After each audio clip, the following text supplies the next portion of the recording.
Après la mort de Louis VIII, le 8 novembre 1226, c'est son fils Louis IX, encore très jeune, qui monte sur le trône.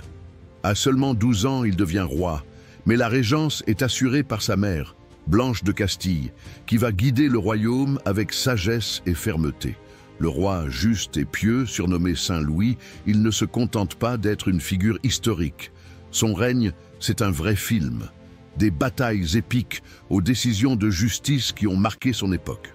Un roi qui a mis la foi au cœur de son pouvoir, prêt à sacrifier son trône pour défendre la vérité. Première révélation. Tu sais ce qu'il a fait pour le peuple?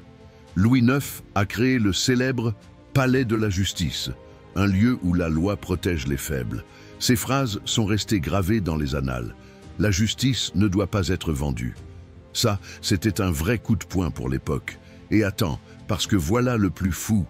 Il a même pris part à la croisade, persuadé que sa foi pouvait changer le monde.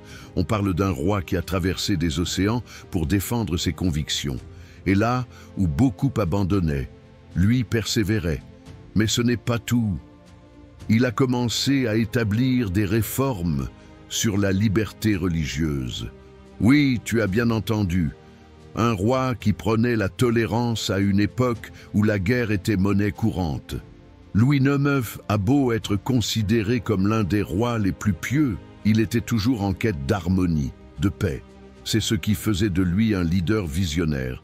Et accroche-toi bien, sa sainteté lui a valu une canonisation. Avec ses actes, il a laissé une empreinte durable dans l'histoire.